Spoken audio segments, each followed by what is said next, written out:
Mina ZANGALEWA I'm Listera. And I'm Sonia Mitomo. And we are AfroSistas, our show with elevate Black voices, experiences, and cultures. Welcome to our podcast, Speak Up with AfroSistas. So we would like to start with our first episode focusing on unity in the Black community. And we want to start with talking about our roots.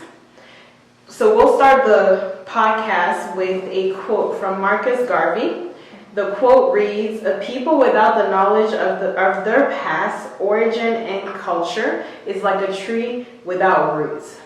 And I really like that quote. To me, it reminds us how important our roots are to our identity. And I feel like if you don't know that part of yourself, there's a part of you that's lost. So Stella and I felt it was very important to learn more about Black history. We have to remember that we're all Black people, whether you're African American, Afro-caribbean, or even from Africa, the motherland. We're all Black people, and our history may differ, but we are all descendants of Africa, and I think it's very important for us to learn each other's histories. Africa has a rich knowledge, a rich history, and a very diverse history. And I think this year, with everything going on in the world, racism and everything, it's just important to us that we really highlight our motherland, that we really highlight Africa as being the great continent that it is. So our first episode is dedicated to Africa and learning about our roots and who we are. So we're going to start this first segment by talking about African descendants. So Africa is known as the cradle of humankind. Scientific evidence suggests that Africa was the continent in which human life began. It is in Africa that the oldest fossil of the ancestor of humankind was found, and I believe that fossil was named Lucy as a nickname. And Africa is the only continent that shows evidence of human life throughout evolution. So our continent has been there since day one. Africa has always existed, and we don't talk about it enough. Like when we talk even about history, we don't really talk about Africa's history and this rich history. I think it's important that we do dedicate time to that. Yes, and for me, it reminds me of, the fact that we call Africa the motherland. It's, as a mother, when you think of motherhood, you carry a child and you bring life into this world. So it's the beginning of, it's just a perfect name, the motherland. So Africa has a rich and vast history.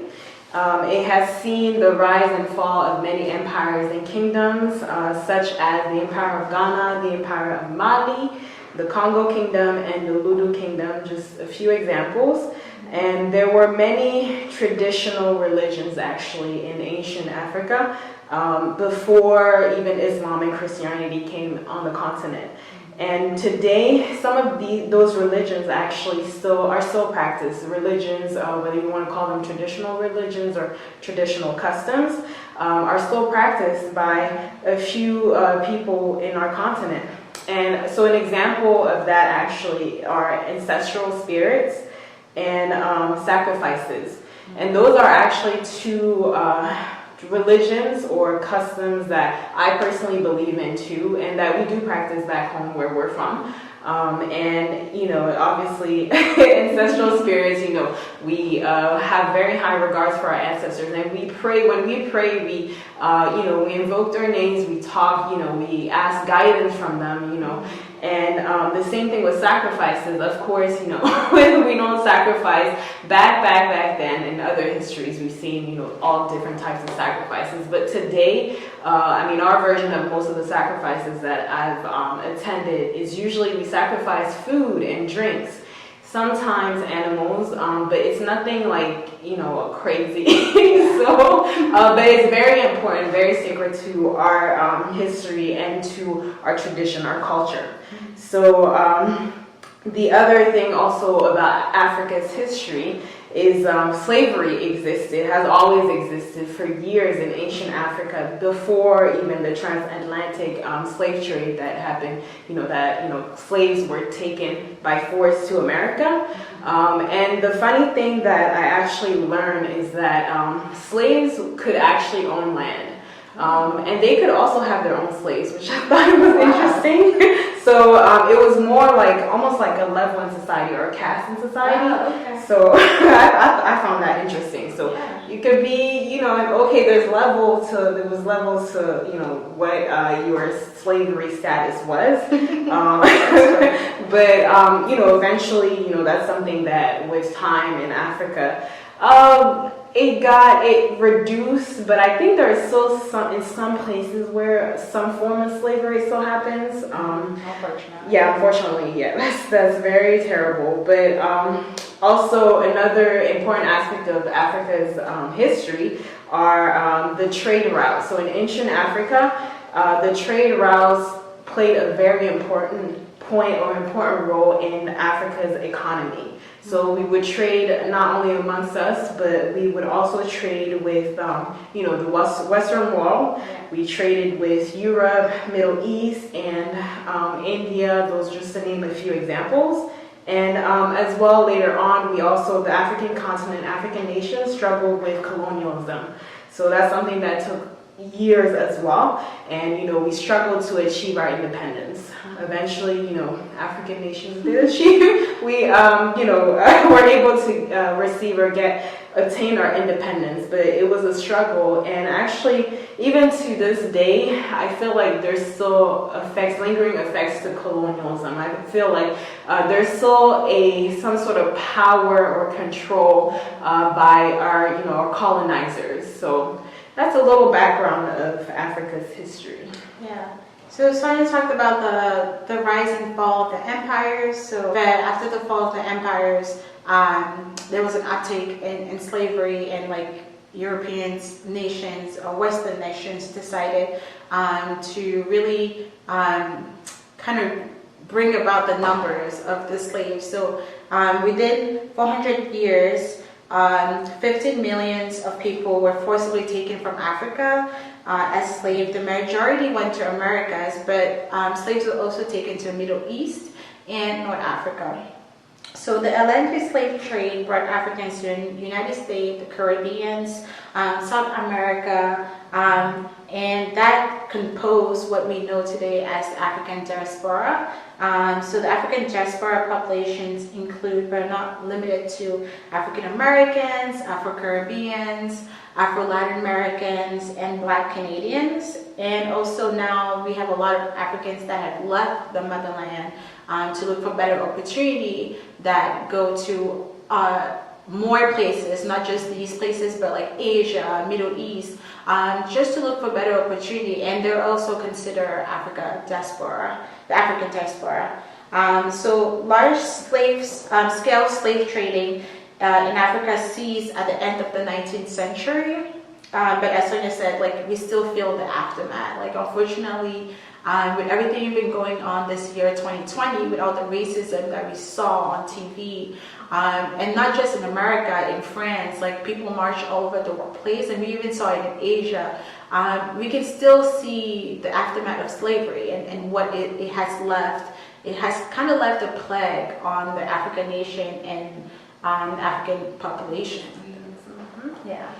Yes, I feel just like Stella said, African descendants today are almost everywhere. They're pretty much all over the world. And what we've seen, they either disperse among the local population or over time will build their own communities. I think, African Americans is a perfect example.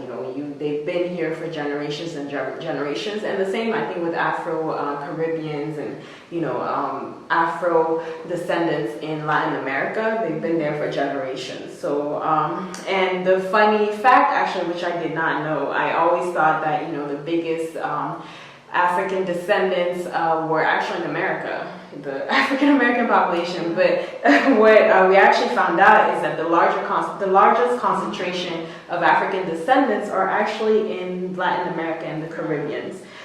So there's about 150 million there, which is, it's just impressive. That's a lot.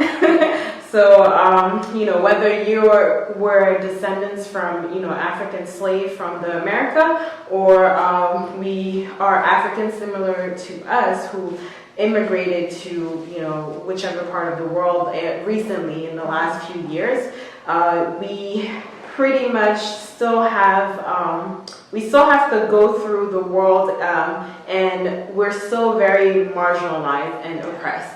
Black people are actually one of the largest, most marginalized and oppressed people on earth. And we continue to experience, like we see all over TV, the news this year. This year was really, the fact that now we're able to film and see it. Yeah. The whole world sees how much we're discriminated against, how much we're oppressed, and pretty much the effects that, have been lingering for generations and generations.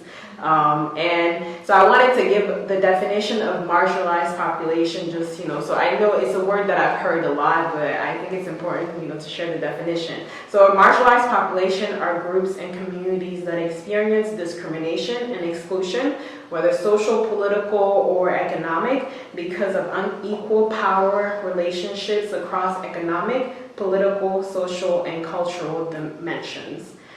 So again, this marginalization is a part of the legacy of slavery and colonialism as well. So we feel it everywhere as Black people, even still on the continent today. We are still oppressed, whether it's, I would say, indirectly, but then we know indirectly by, our colonist nations, or even by our own government, which is, it's unfortunate. But trust me, everywhere Black people are, we still feel that oppression. And like still I said, it's almost like a plague, or you can call it a legacy. I like to think of legacy as something positive. There are, unfortunately negative effects. Yeah, and like throughout what we've discussed, you can really see that African descendants we're warriors. We're really strong. We have been through a lot, whether it's slavery, colonialism, and we're still striving for better. Our continent has been through a lot.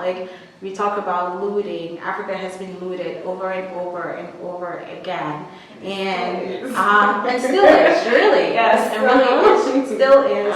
And we keep fighting back. And this year I think was really the year where everybody kind of, woke, right? It's the year where we were like, no, enough is enough. Things really need to change. And I love that. I love that about a history, that we have been warriors since day one. So we're going to go more in depth in the slavery and colonialism, just really give dates and facts about that, because I think, again, unfortunately, it is part of African history. Like Sonia said, it is a legacy. It is what it is. I can't even know it. Yeah, it is our knowledge. Yeah. So we need to own it, accept it, and do better. So in the 1400s and 1500s, Europeans began to trade with Africans. This again was at the peak of the empires and kingdoms in Africa. That was like the regular trading of goods and resources. And then in the 15 to 1800s, 15 million African slaves were taken to the Americas. And over the course of the 17th to 18th century, a relationship among European colonists, Native Americans in Africa, changed in a way that would establish a racial hierarchy that we know today, that we still feel today. And for me, it's like, I don't know, for me it feels very kind of like, when I talk about it, like it gets me emotional, and I'm like, this is like, we've been going through this since the 1400s, like it's crazy, right? Like this is such a big part of who we are, and it has ingrained a lot of false mentality into us. Like, you know, the racial hierarchy, it's a big deal. Like, you know, like a lot of people want to be lighter, right? Like, and that's another podcast for another day, right? Like, a lot of people feel like white, you know, is the supreme race, right? And it's like, we're all human beings. We're all equal. Like, you know, like that mentality needs to change, but it has been ingrained to us because of everything that's happened. And, you know, I love that Sonia and I are able to share this platform and really kind of educate each other and learn, but also be a voice so that people can then be more knowledgeable about who they are and also pass it on. Yeah, I think it's sad. It's crazy that we have gone through all that, and unfortunately, it makes sense to me. Unfortunately, because pretty much to me, we've been brainwashed. Yeah. For generations and generations, we're still brainwashed, and it's gonna take time to, you know, change that mindset, how we feel about each other, but it's necessary, and we need to start doing the work now. It starts with knowing, first of all, you have to be aware of, you know, like you said, the history. We have to be aware of, you know, what the brainwash was, and understand who we truly are, and understand that we're equal. There's no superior race, like that's crazy.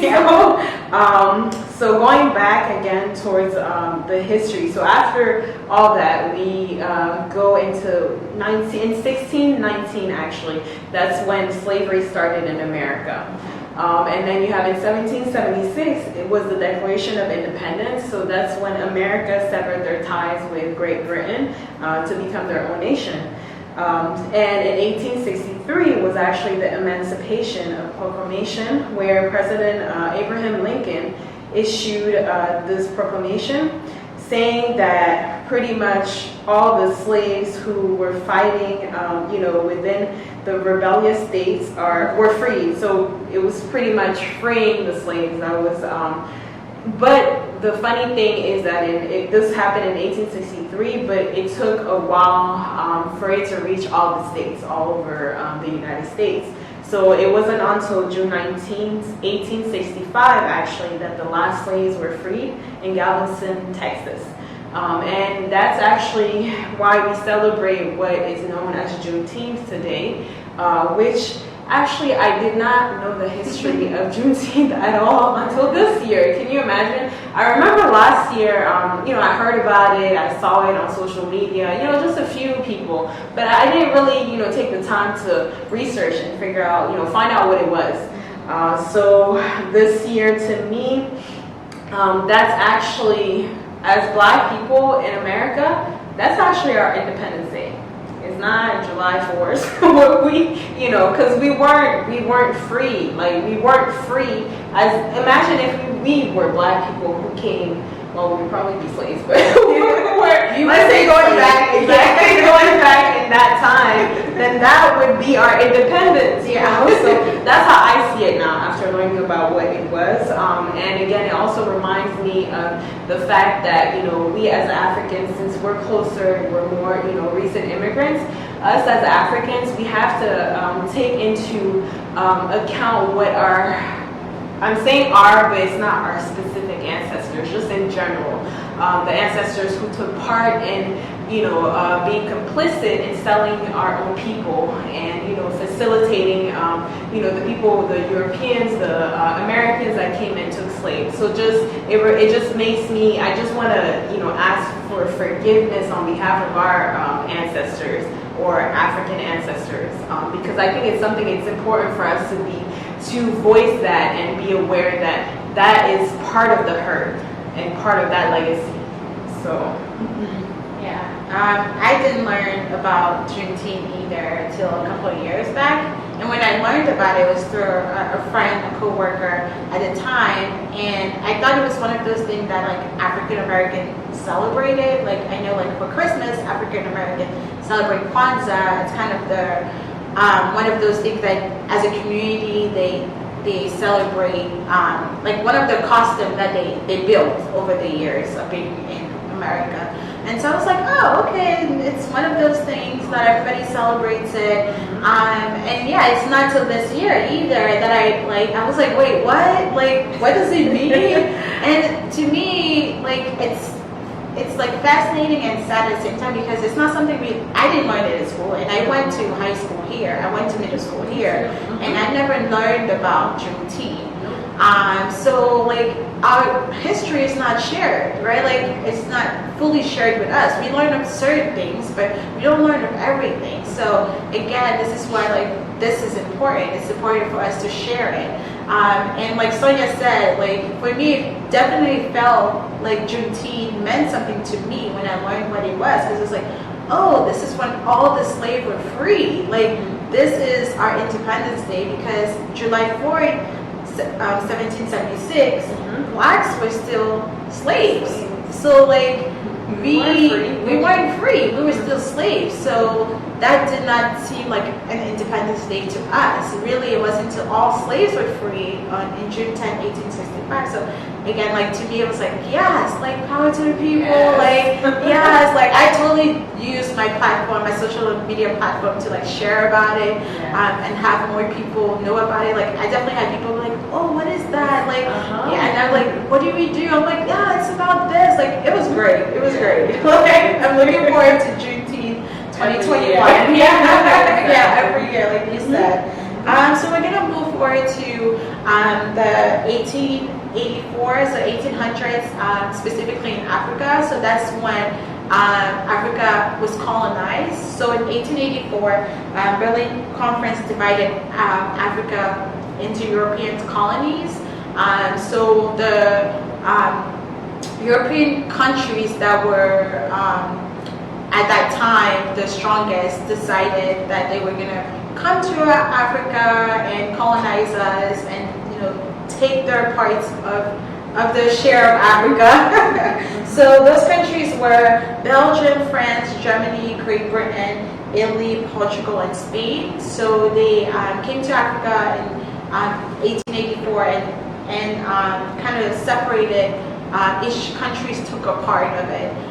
For me, the fascinating thing is two countries in Africa were left, were never colonized. So the first country is Ethiopia, and Ethiopia actually fought back the colonizer, which was supposed to be Italy, and they won. And like to me, it's like, yes, fight back. Like, yes, like fight for your land, fight for your people, and they were never recolonized. So like to me, that is like a rich history, and I definitely want to learn more about like Ethiopia history.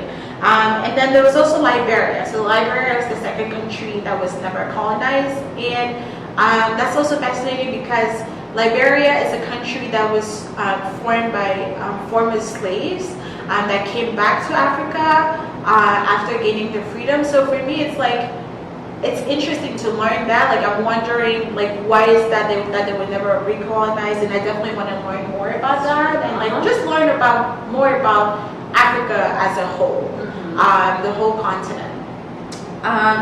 So then we moved, so we were in the 1800s, then we moved to the 1900s, and we were back in America.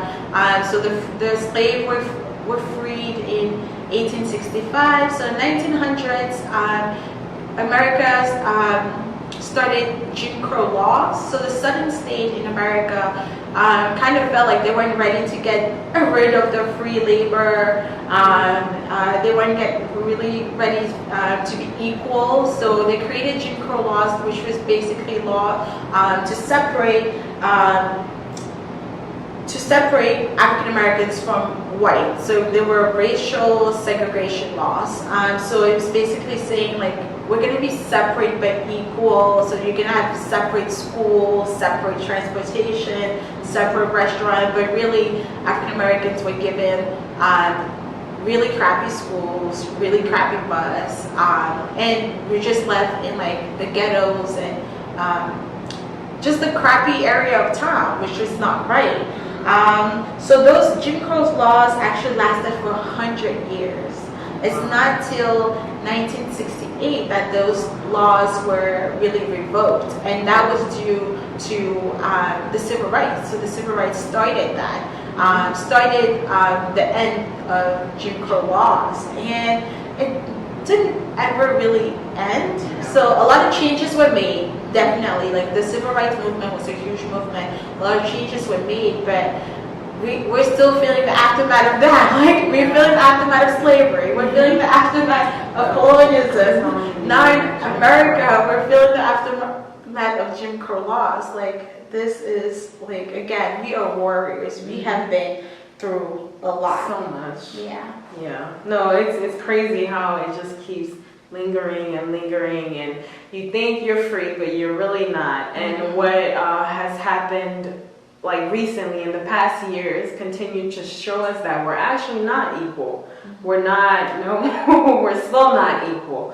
So to me, it's like that still is going on. And it needs to stop. Like seriously, enough is enough. But let me go back to. So now I will talk to you a little bit about what was going on in Africa. So around the time that the Jim Crow laws were happening in America, in Africa, we had, in the 1900s, Africans started to have a sense or a feeling of nationalism. So that's like a desire for the unification of Africa. So in the 1945, the Pan-African Congress was created. And it was organized with an aim at economic, intellectual, and political cooperation of African countries. So they wanted the riches of the continent to remain with the people. So it called for financial and economic unification of markets and new political landscape for the continent. So you have, a few decades later in the 1960s, most African countries became independent. And when I look at that, that year, 1960s, it hasn't even been 100 years. Mm-hmm. It just reminds me, when you compare that to, America, for example, again, we're not going to compare it to when America was independent, or got their independence, because we weren't really free. But even if you compare it to, the 1865 or something, yeah, it's still so far away from, when we as African nations got their independence. So we still are really young, and, we just have to take that into consideration. And maybe that's still why, we still feel that, sense or that power, that hand of kind of our colonist nations. But I also think it shows hope for Africa. We definitely we got this, like, we can do this. Mm-hmm. So around that time, 1960s, in America, in 1954, the Civil Rights Movement started, and the Civil Rights Movement was to end institutionalized racial discrimination, racial segregation in the United States. And when I think about Civil Rights Movement, I think about our heroes such as Rosa Parks, Martin Luther King, Malcolm X, Medgar Evers. There's so many, and they fought for the freedom that we have now. They fought for the end of the racial segregation laws. So I'm just going to go into a little bit of. So around the time that African nations were getting their independence, at the same time here in America, around 1954, civil rights movement was starting. And when I think of the civil rights movement, I think of our heroes such as Malcolm X, Medgar Evers, Martin Luther King, Rosa Parks, and so many more that fought for the end of racial segregation and racial discrimination. They fought for our freedom, but as we know, unfortunately, we're not totally free, and a lot of these things continue, but they definitely made a really big dent in the what was going on in the country at the time. So they ended Jim Crow's laws first, and they bettered the life of a lot of African Americans, but also us. Like I think Sonia mentioned, like we have had the opportunity to be in this country because of movements such as the Civil Rights Movement.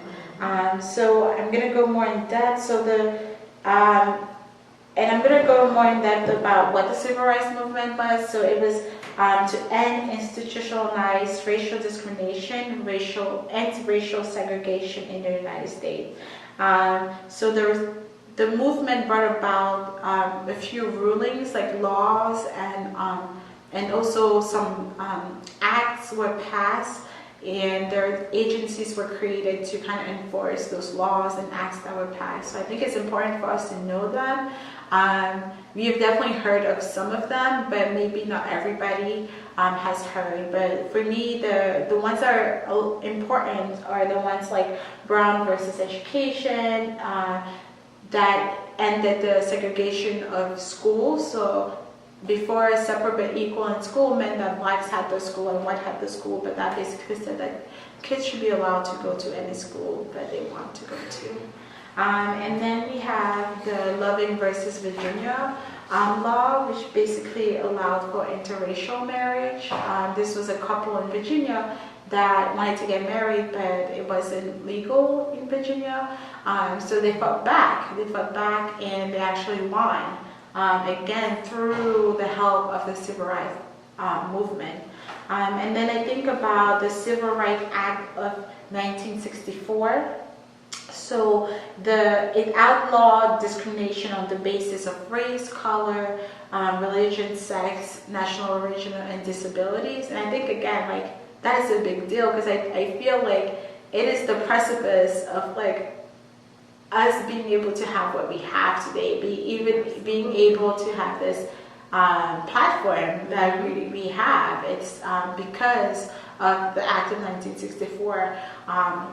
And then agencies that were formed through the Civil Rights Movement were the Equal Employment Opportunity Commission and the Office of Fair Housing and Equal Opportunity. There are other agencies, but for me, those are the biggest one as far as kind of enforcing those major discriminative laws that were in place. So we've come a long way, but we still have a long way to go. So what brought us to this conversation, just like I'm sure you guys that are joining the conversation have realized what has been going on for the past few years, whether it's in America, Europe, actually all over the world, even Asia, like everywhere. So the reason that we brought this forward is because these acts are still we're still not equal. We're still unequal. Maybe we're not as separated as we used to be, but even we're still separated in a way. So we would like to bring back the conversation to racism, so occurring right now, racial inequality, and of course the Black Lives Matter movement that started a few years ago. And to me, it actually reminds me a lot of the Civil Rights movement. So I feel like that's like our modern day movement, and with hopes that it's going to get us closer to being equal. So I want to start by first defining what racism is. So racism is prejudice, discrimination, or antagonism directed against a person or people on the basis of their membership of a particular racial or ethnic group, typically one that is a minority or marginalized. So Black people, we continue to suffer discrimination, whether we're direct descendants of slaves that were here in America, or Afro descendants from other parts of the world. We are still very much being affected by the aftermath of slavery and colonialism. So the other thing, the other term that I actually wasn't very familiar with until this year is systemic racism. So I always knew what racism is, racism is everywhere, like, to be honest. So that's something that we either have experienced in our lives growing up, or we have seen or heard stories of, our close family members or friends who have experienced it. But systemic racism, I didn't know. So I took some time to do some more research this year. And the definition pretty much, so systemic racism or institutionalized racism is a form of racism that is embedded as normal practice and within a society or organization. It can lead to issues such as discrimination in criminal justice, employment, housing, healthcare, and political power, and also education, actually. And it shows up in our everyday lives. We also see it through the wealth gap that just continues to grow. It just continues growing through government surveillance, incarceration, drug arrest, immigration arrest, and even infant mortality. So I thought it was important to start with that, and Stella will continue with the wealth gap. Yeah, so for me, systemic racism is like the continuation of Jim Crow laws, basically kind of holding us back. So the Jim Crow laws were made to hold us back, and it seems like systemic racism does the same thing, is there to hold us back. So if you look at the wealth gap, for example, in 2010, Black Americans made up 13% of the United States population, but only had 2.7% of the country's wealth. And that number can be explained. Like, when I saw that, I wasn't shocked. I was like, yeah, you can totally explain that, because Black people were not allowed to own the land, they were not allowed to own a home, they were not allowed to be able to live in the nice neighborhood or bring their children into those nice neighborhood, or even go to like prestigious school. So you can totally explain what so little of the Black population has wealth. Then if we move forward to like housing discrimination, right? So lifetime of legal segregation, again, that was embedded in those Jim Crow laws, made it impossible for Black people to be able to rent a nice neighborhood, buy a nice neighborhood, right? They were forced to buy in the ghettos.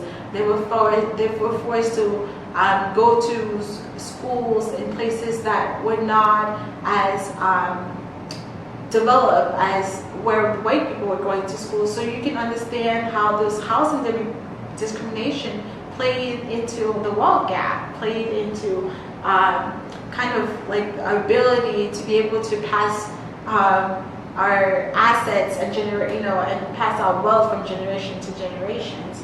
And then when we look at employment in America, for the last 60 years, Black unemployment is always twice as high as white unemployment, and Black college graduates are always twice as unlikely to be unemployed versus white American. And 50% of people that have white sounding names get called back when they go to an interview versus somebody that has a Black sounding name. Again, all these barriers kind of hold us back, and they're put in place just for that, to hold us back, so that we do not become equal, so that we do not kind of share the wealth that is out there.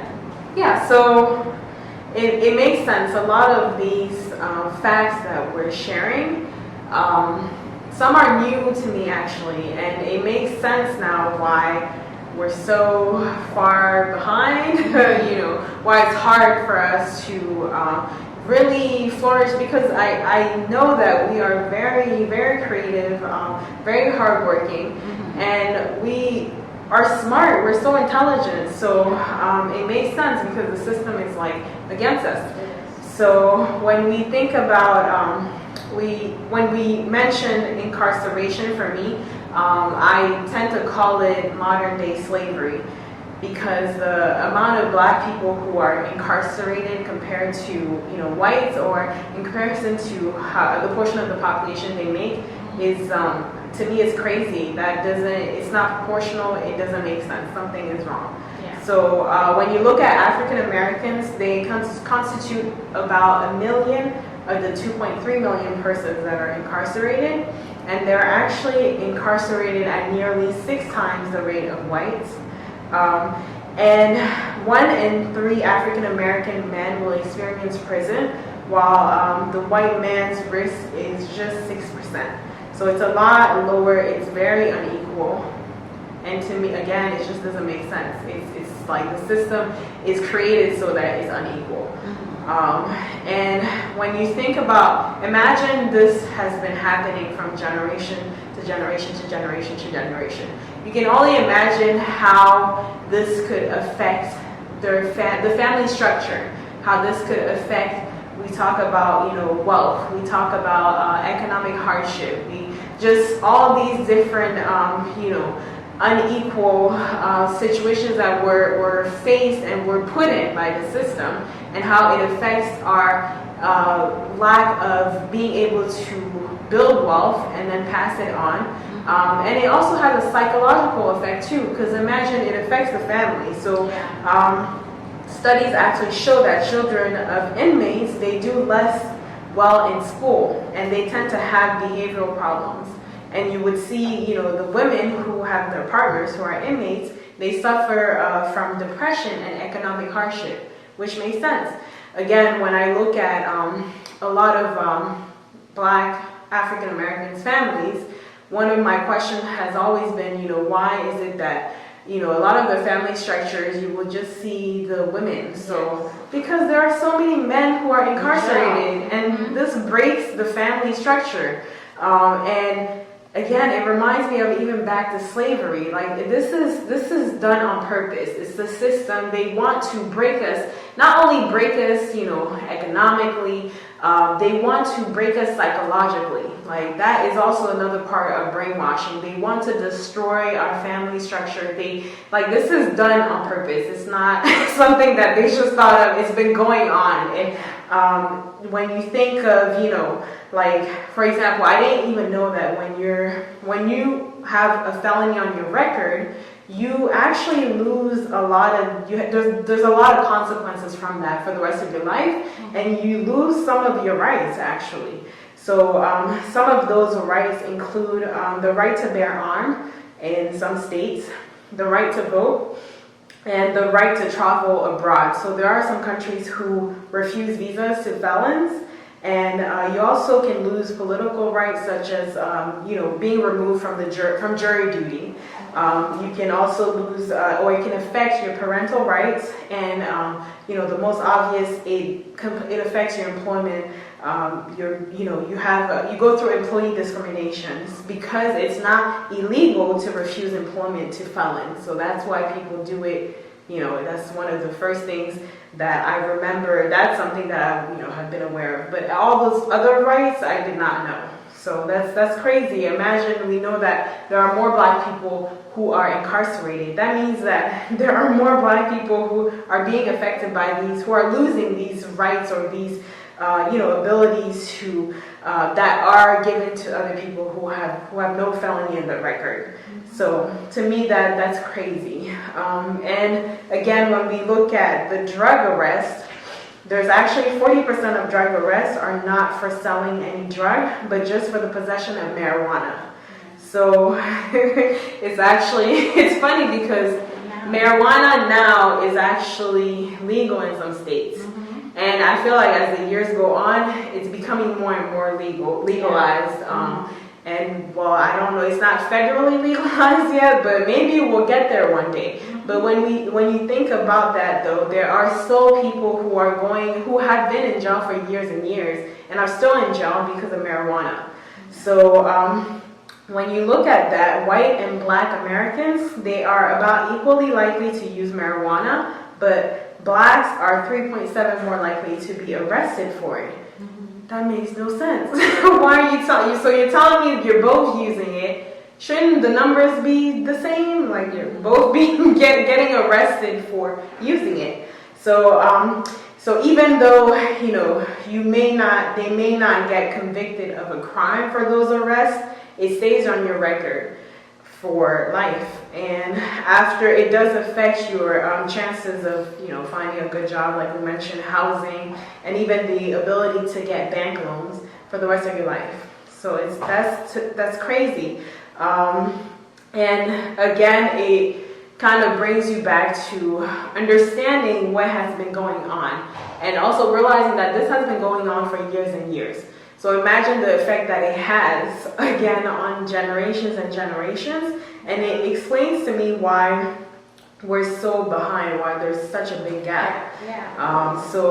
And it also brings awareness that it's not just us. It's not just, because some people have the idea, and I'm even including some Africans, and that's why it's so important for us to know the facts and learn, because you can't go around saying, oh, you know, you're lazy or it's an excuse, or no, it's not. It is not. The system, so you're telling me that slavery is an excuse? No, the system has been created. Not only the system has been created against us, but we've been brainwashed. Yeah. Like we've been for years. I don't know if we do more research psychologically, it's hard to recover from brainwash. Imagine being brainwashed for generations. It just keeps coming down, not only from generation to generation, but the system is not changing. Yeah. We think it's changing, but it's still not equal.